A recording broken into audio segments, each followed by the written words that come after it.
It was in one of the galleries of St. Peter's Mount, at about 500 paces from the main entry and at 90 feet below the surface, that the quarrymen exposed part of the skull of a large animal embedded in the stone. They suspended their work to tell of their discovery to Dr. Hoffman, who had for some years been collecting fossils from the quarries. Dr. Hoffman, observing the specimen to be the most important that had yet been discovered, took every precaution to preserve it in one piece. After having succeeded in removing a large block of stone surrounding it and reducing the mass to a proper condition, it was transported to his home in triumph.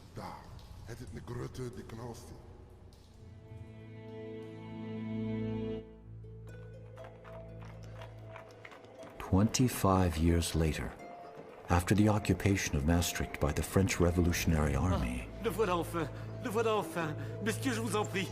famous fossil shows up one cold winter night at the National Museum of Natural History in Paris.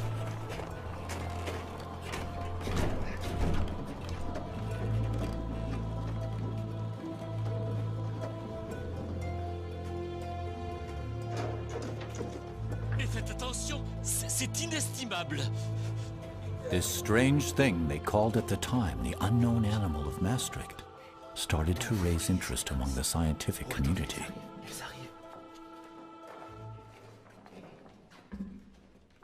Allons, allons. Encore un effort. Sur la table. En douceur. Allez, messieurs, ouvrez-moi cette caisse. Oui, c'est cela, ouvrez la caisse. Mais faites très, très attention. Messieurs, en même temps. What they discovered that night looked unlike any known living creature.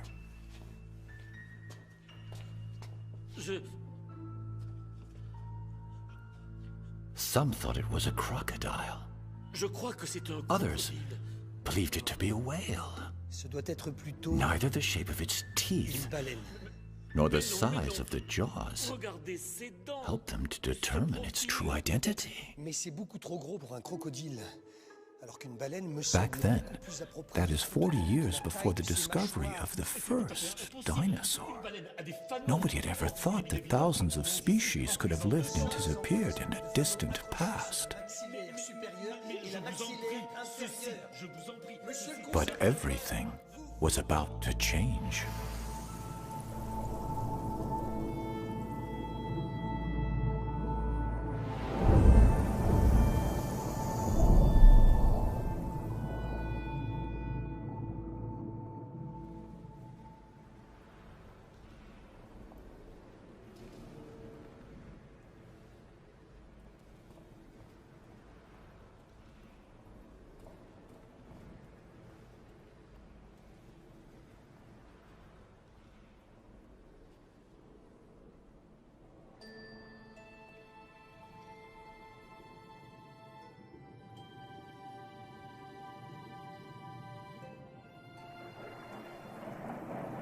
I'm sure marine dinosaurs still exist. My apologies for intruding upon your thoughts, mademoiselle. But strictly speaking, only reptiles that walked on dry land are called dinosaurs. If they lived under the water, they are called marine reptiles. And they all disappeared a very, very long time ago. What happened? You'll see, Julie.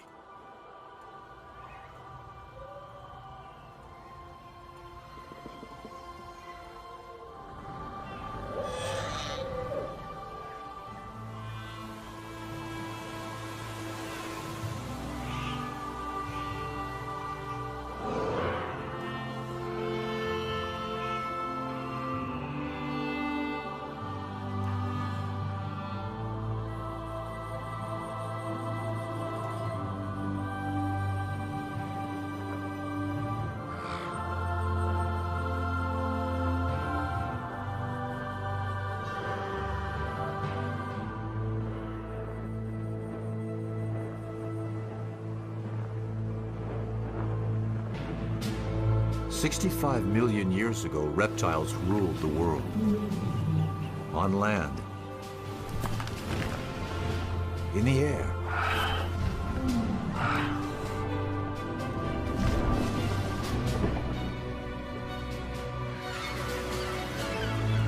and reptiles were kings in all the seas as well.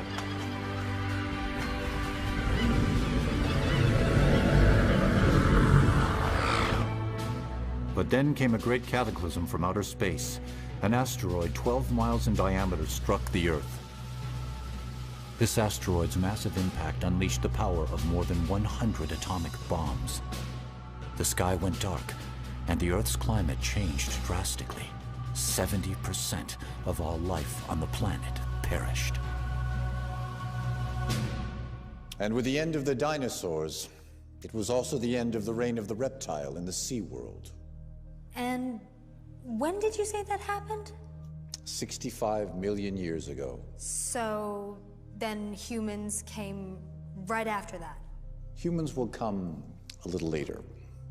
How much later? 65 million years. You're kidding.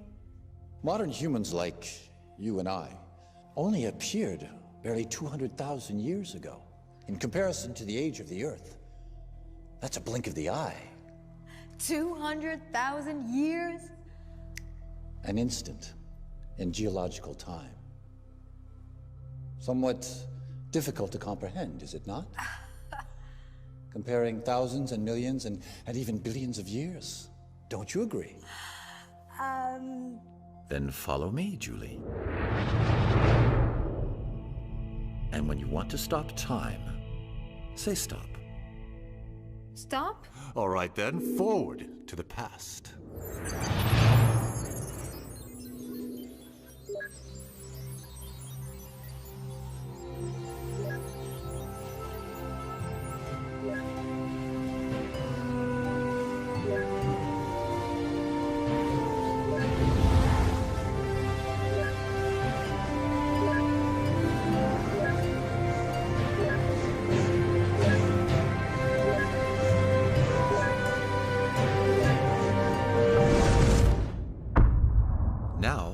Let's start slowly, from the beginning.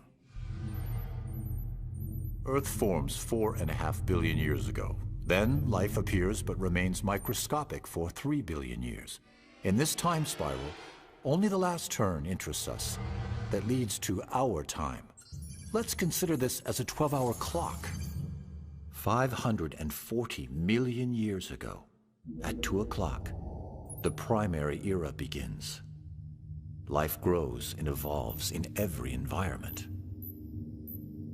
At 7:30, the secondary era, or the Mesozoic, begins. It is the age of reptiles. Including the famous dinosaurs. Yes, as well as flying and marine reptiles. The next and last era, the Cenozoic, is the age of mammals. On this clock, Homo sapiens, our minuscule species, appears just 8 seconds before 12. The Mesozoic takes place between the two major ecological crises that led to the extinction of many species on Earth, the largest at 7:30, and the last right there at 10 to 11. That one caused the extinction of the dinosaurs and large marine reptiles. But how did it start? Well, first, you'll need a microscope. Life on Earth starts in the water as bacteria 3.5 billion years ago. Slowly, this microlife evolves. Then, 650 million years ago, life becomes visible to the naked eye, soft-bodied organisms. The following 400 million years bring with them an explosion of life. New morphological forms appear, reaching considerable sizes.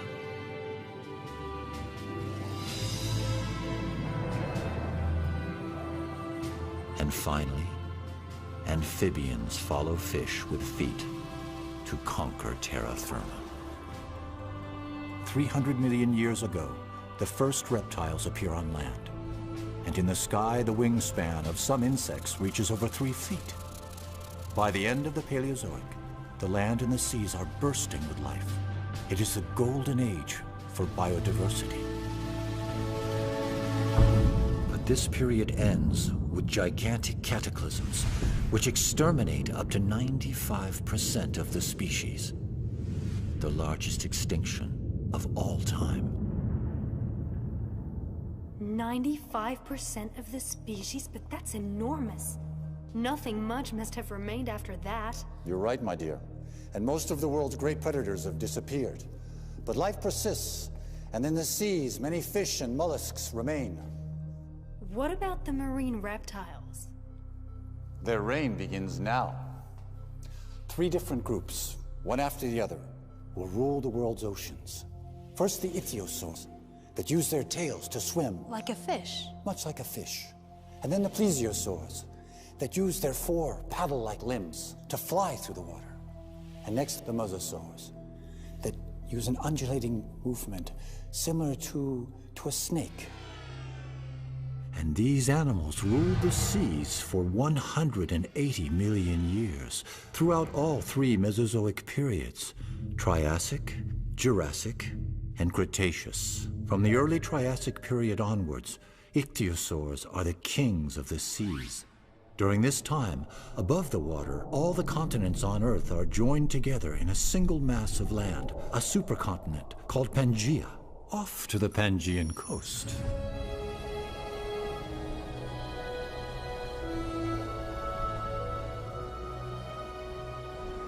Switzerland?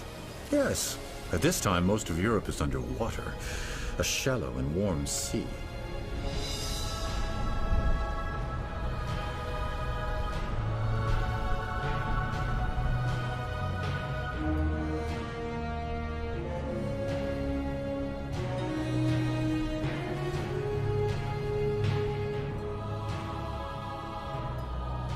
In the Middle Triassic, it's hot and dry on land with little to eat. In the sea, life flourishes again. Several reptile species have returned to the marine environment, thriving on the plentiful food supply.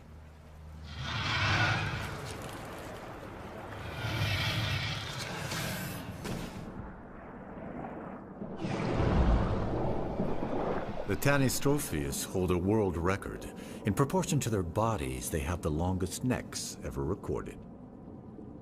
With his flat teeth, this placodont mostly eats seashells and mollusks.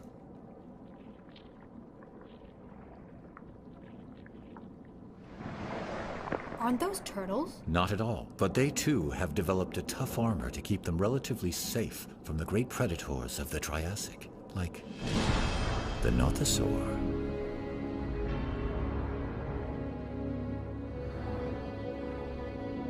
Over 13 feet long. Very dangerous, and an excellent swimmer. But it is no chance of catching up with a Mixosaurus. It looks like a dolphin. Except it's a reptile. Like marine mammals today, it too must come to the surface to breathe. It belongs to the large group of ichthyosaurs, which will rule the seas for some 150 million years.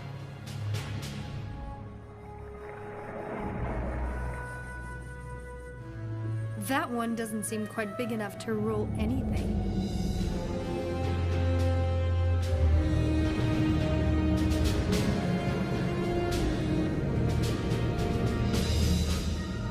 There are also some very large ichthyosaurs, some measuring up to 75 feet long and weighing 50 tons, like the Shawnosaurus, the biggest of them all. Wow. Like all ichthyosaurs, it lives in groups and mainly eats mollusks and small fish.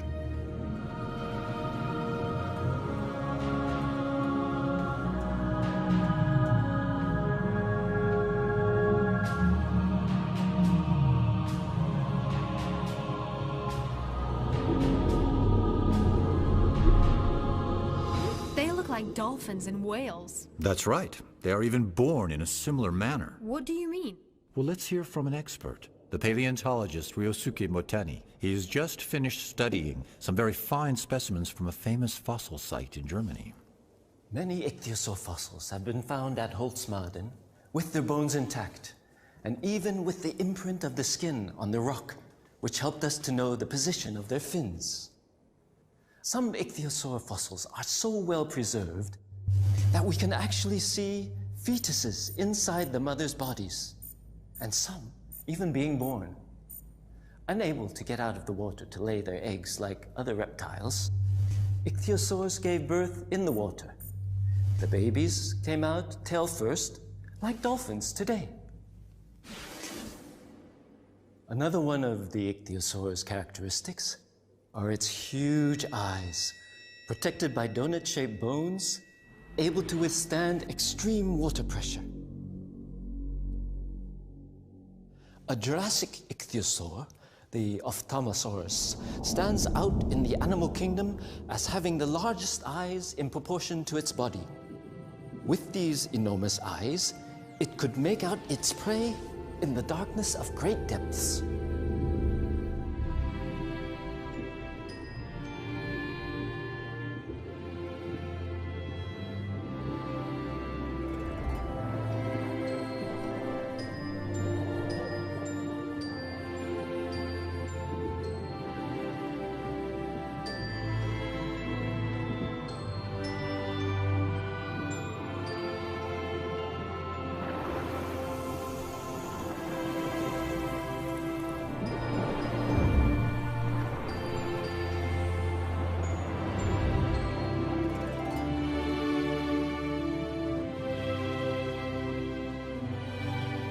Strangely enough, the ichthyosaurs became extinct in the middle of the Cretaceous, despite their amazing adaptation to sea life. But how can we know so much about species that became extinct 90 million years ago? Perhaps because of the large number and the quality of fossils left. And, of course, thanks to those who discovered them. Here we are in London, in one of the most beautiful galleries devoted to Mesozoic marine reptiles. Nathalie Bardet is currently the French expert on these animals. A long time before dinosaurs were discovered, the remains of marine reptiles had been known to fossil collectors. Mary Anning. In the early 19th century, she was a child when she started to collect fossils around her home along the Dorset coast in southern England. During her lifetime, with an amazingly sharp eye, she found some of the most famous fossil, ichthyosaur and plesiosaur, exhibited here at the Natural History Museum of London. One of the most complete plesiosaur skeletons ever found was Mosasaurus.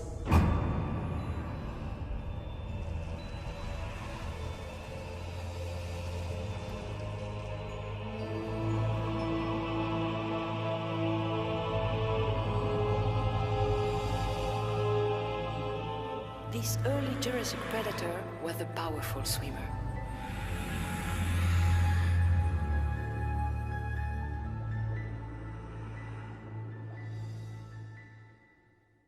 During the Jurassic period, a new group of marine reptiles takes over, the plesiosaurs. At the beginning of the early Jurassic, Pangaea has started to break up and drift apart into different pieces. It is still hot, but the climate is becoming much more humid. Such conditions are perfectly suited to the development of life all over the world.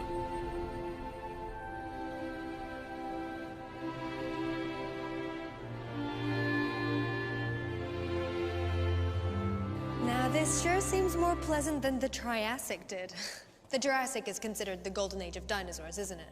In fact, it's the golden age of life in general, and even much more so for the reptiles. Be they earth, flying, or marine reptiles. With their 4 strong paddles, plesiosaurs soon become the new kings of the seas. The first dinosaur to be named is Megalosaurus, which means great lizard in Latin. A well-deserved name for a 30-foot-long carnivore with a huge appetite. Mollusks like ammonites and belemnites experience an unprecedented growth and are on the menu of most marine predators.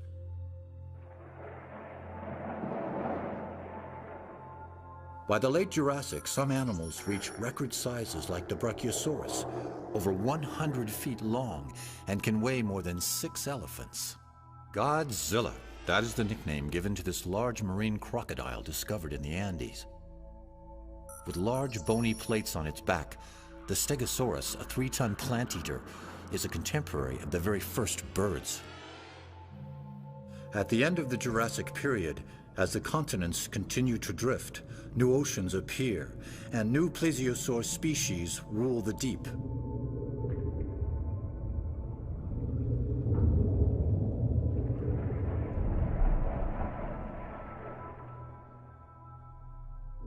The Livyatan is most likely one of the largest ocean predators of the Mesozoic, measuring 49 feet or more. That big? Here, this is one of its teeth. It's for you. Thank you. You see, the Livyatan had no reason to fear any creature, save perhaps another Livyatan.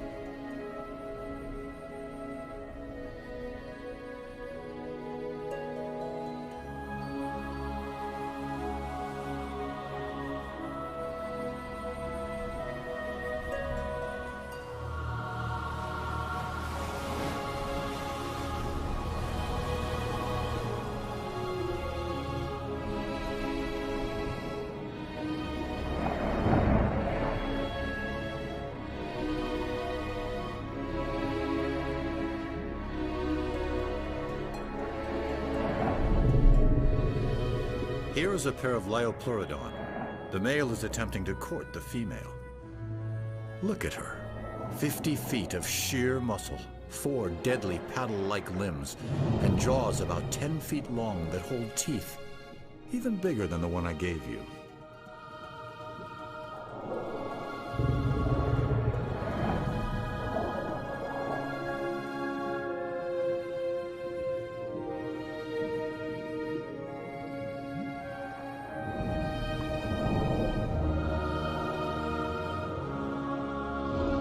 During this process, the male makes himself extremely vulnerable to the female.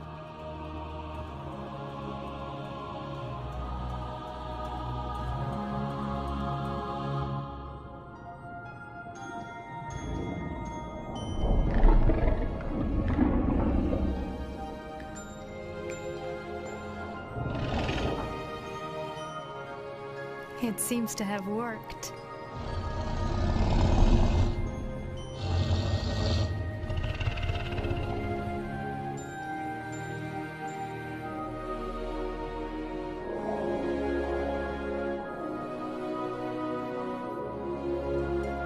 Now that she's chosen him as her partner, the pair needs to head to the safer coastal waters to reproduce.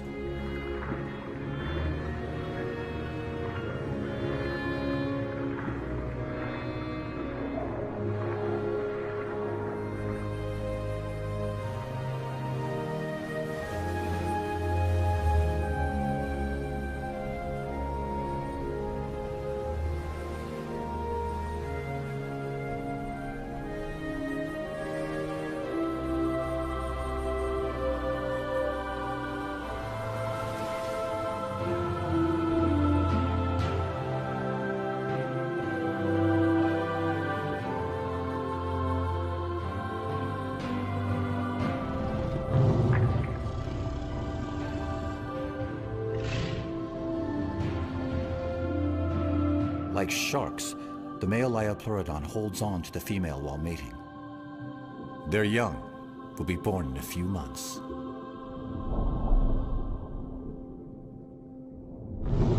What happened? It seems that upon separating, she has accidentally injured his eye. The pain has made him lose consciousness for a while. In the end, though, the Livyatan remains a super predator that lives alone.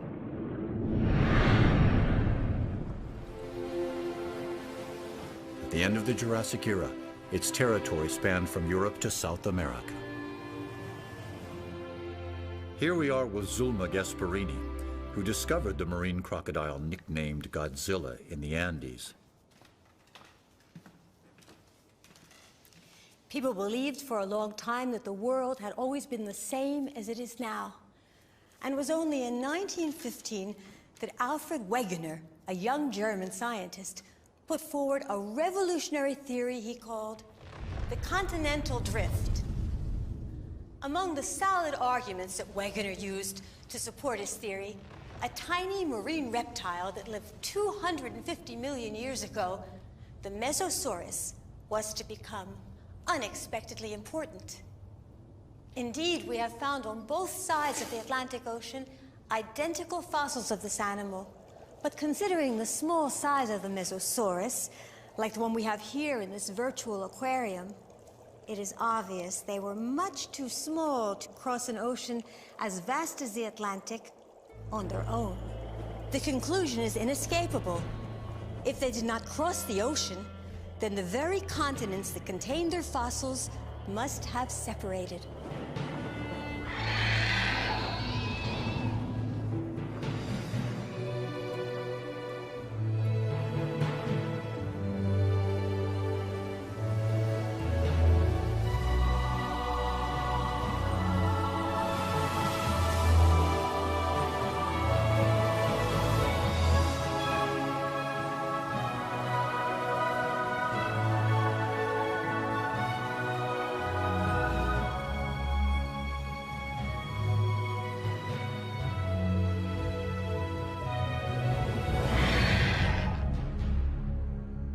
The Jurassic was the age of giant animals.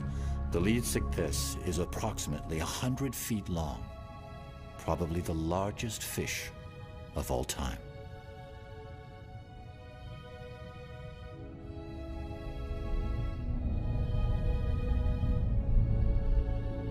What are these long-necked plesiosaurs called? Those are elasmosaurs. They're gulping down gastroliths, stones they swallow in order to help their digestion. So, what do they actually eat? Mollusks and a lot of fish, judging from their long, sharp teeth.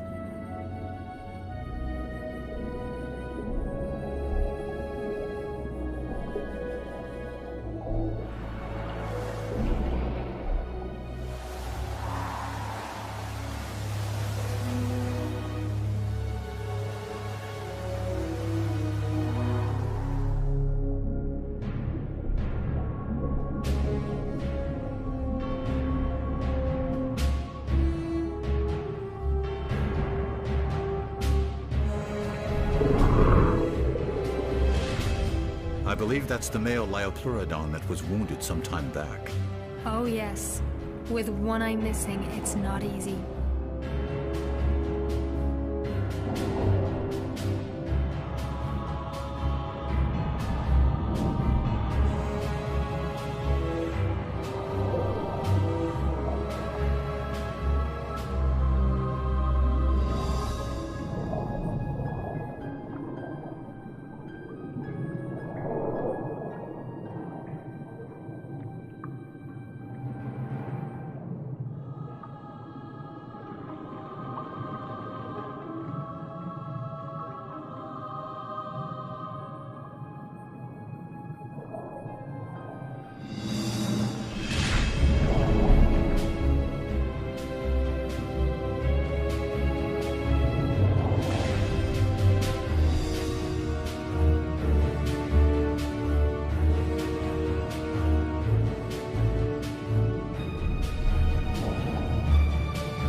From the deep bite marks on elasmosaur bones made by larger relatives, it would appear that other Liopleurodon were luckier.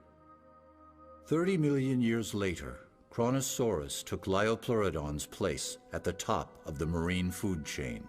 Kronosaurus remains were first discovered in Australia during the 1930s. A 13-foot-long skull with 10-foot jaws, armed with dagger-like teeth. To tell us more about plesiosaurs, here's Dr. Benjamin Keir, an Australian expert on these animals.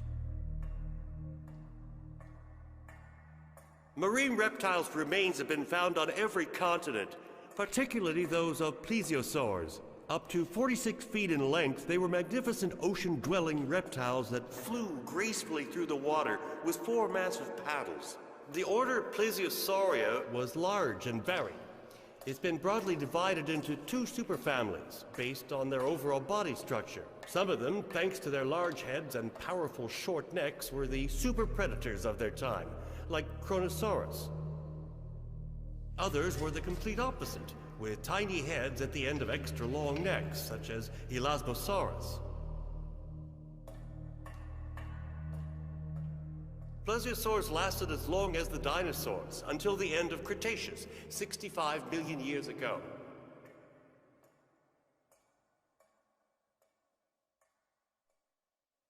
The late Cretaceous is the very last period of the Mesozoic era, and it is the age of mosasaurs.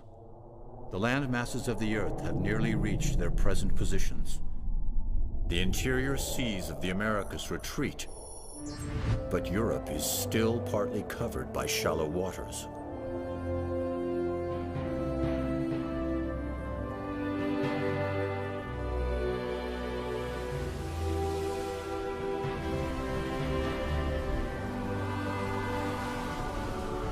And what about the climate? Very comparable to the climate of today, but warmer. A beautiful day for a dip in the Cretaceous Ocean, don't you think?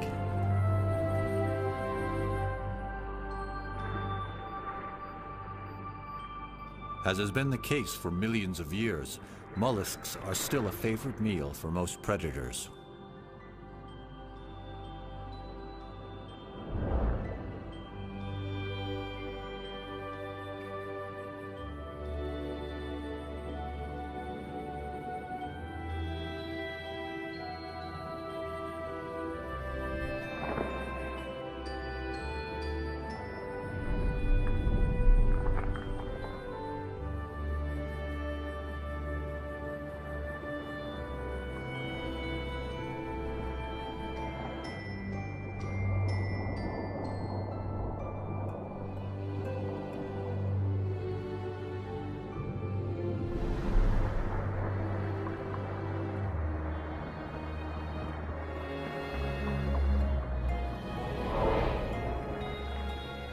So the plesiosaurs are still around in the Cretaceous?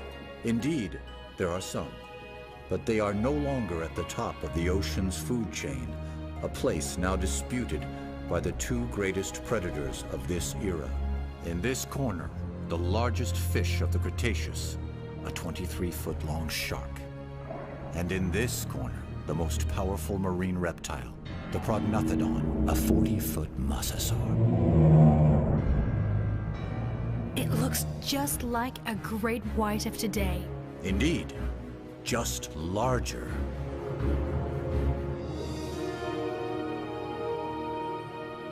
But the shark is never going to measure up to that.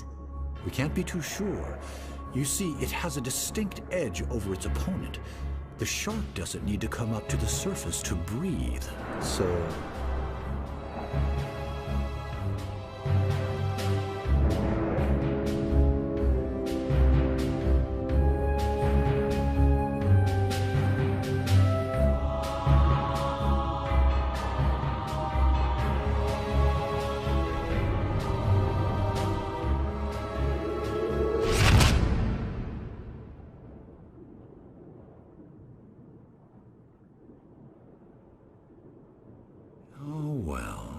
I told you the mosasaur was going to win.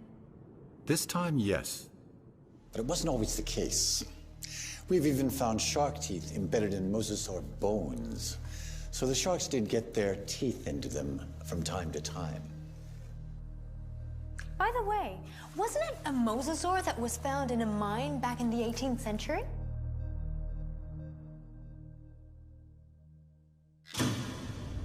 Here we are, very close to the mine where the famous unknown animal of Maastricht was found around 1770. Like all paleontologists, Olivier Rippel knows this story very well.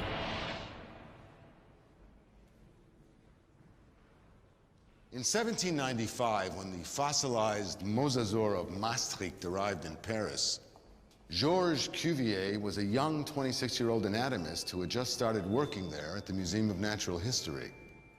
This skull was the first great fossil ever to be thoroughly studied by scientists who found it quite difficult to classify this creature. But it was Georges Cuvier who would provide the solution based on comparative anatomy. The reptile from the Meuse River, the Mosasaurus, was a giant sea lizard, a close relative of the monitor lizards. But this species became completely extinct before the dawn of time. And so, the Mosasaurus helped to support Cuvier's hypothesis that several universal cataclysms occurred on Earth in the distant past. And thanks in part to this large animal, Georges Cuvier is recognized today as the father of paleontology.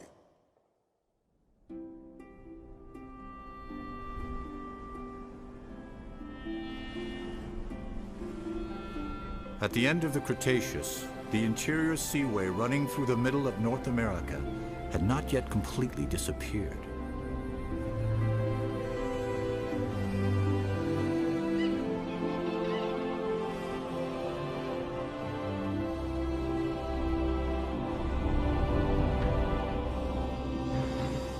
So there are sharks on the other side of the Atlantic as well. In addition to marine reptiles, they are found in all the oceans. Contrary to dinosaurs, marine animals don't have any borders.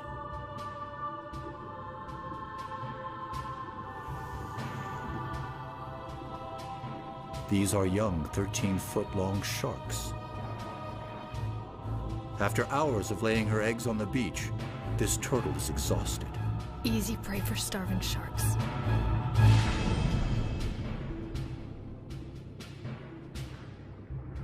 Ah, but they are not alone. A mosasaur.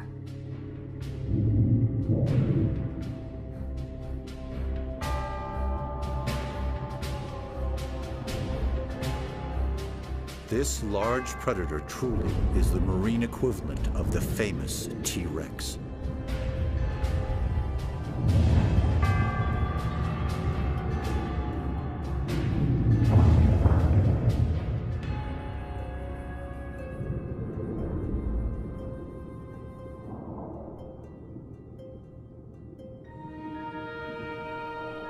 The mosasaur will become the last ruler of the ancient seas.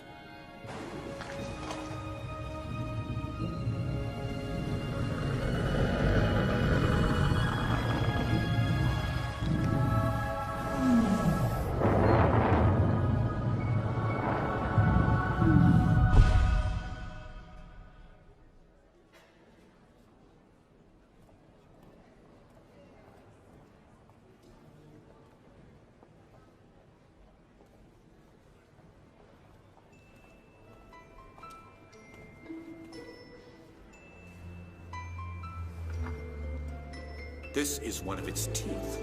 It's for you.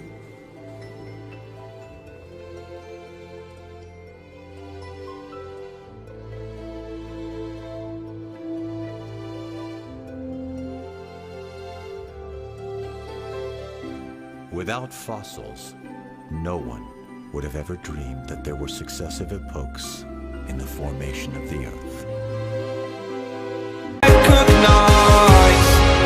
The person that's inside